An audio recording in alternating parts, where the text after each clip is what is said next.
What if every race on the Formula 1 calendar was held at an alternate track? Year on year, we hear complaints from fans that the current F1 calendar does not provide good racing. So what if we changed all of it? Where would the races be run and how much better would the racing be? Let's take a look.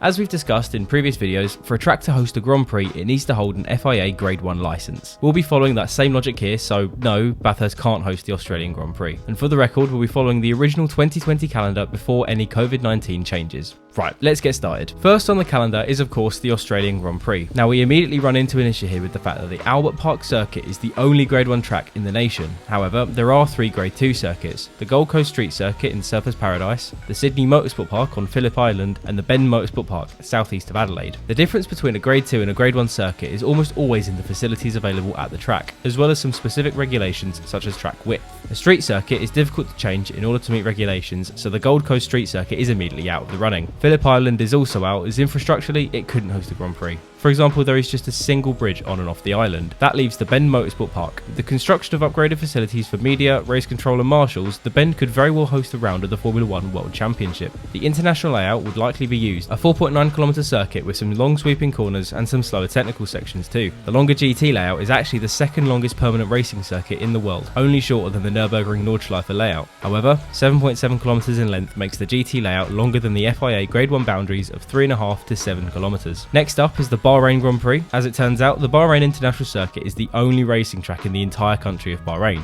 In fairness, the whole country is only 300 square miles, but that's beside the point. As a result, we'll have to say goodbye to the Bahrain Grand Prix in this universe. The same is unfortunately true for the next track too, Vietnam. The Hanoi Street Circuit is the only track in the country, so will also be skipped. That makes our next stop on the calendar China. Just like Australia, there aren't any Grade 1 options to replace the Shanghai International Circuit, but there are a few Grade 2 tracks to choose from. There's the Ningbo, Ordos, Zhejiang and Zhuhai International Circuits that could all be upgraded to play host to a Grand Prix. The most well-known track of the bunch is definitely Zhuhai, so we'll be going with that. Opened in 1996, Zhuhai was China's first permanent race circuit. Since then, it's hosted a variety of series, including Champ Car in 2006, the series that would become IndyCar. Zhuhai was actually on the F1 calendar in 1999, but a failure to meet Grade 1 requirements meant the race was cancelled. My favourite part of the track? The straight that is inexplicably classed as Turn 8. F1 fans from the Netherlands have been waiting for Zandvoort to host another Dutch Grand Prix with increasing impatience following Max Verstappen's meteoric rise within the sport. But could another track play host to the Dutch Grand Prix? Fans of MotoGP will be aware of TT Circuit Assen,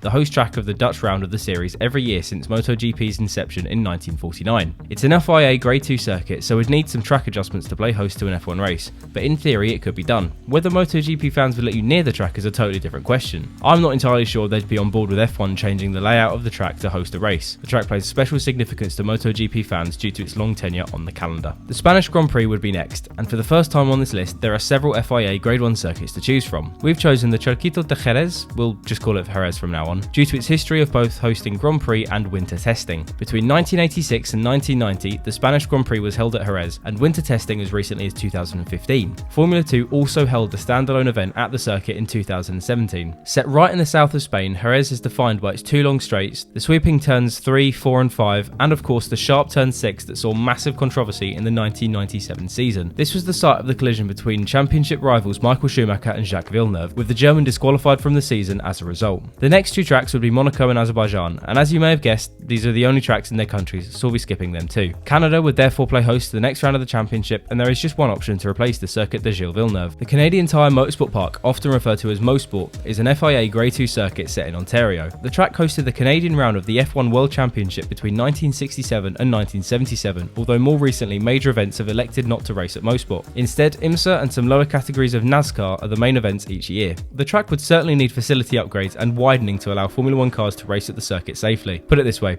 the people of Montreal won't need to worry about travelling for F1 racing anytime soon. Back to Europe for round 6 of our championship with France. I think this is the track that most fans would want replaced, with the racing at the Circuit de Paul Ricard borderline comatose in 2019. The French Grand Prix is a classic of the F1 calendar, with 7 different host tracks since 1950. For a long period between 1991 and 2008, the race was hosted at the Magny-Cours circuit, located slap bang in the centre of France. This is the only other Grade 1 circuit in France, so will of course be our new host track for the French Grand Prix. Unfortunately, the reason the racing was stopped at Magny-Cours was due to uneventful races. Yes, just like Paul Ricard, there are a few overtaking spots at Magny-Cours, and as such, the racing is often processional. Seriously France, you literally invented motor racing, why can't you get tracks right?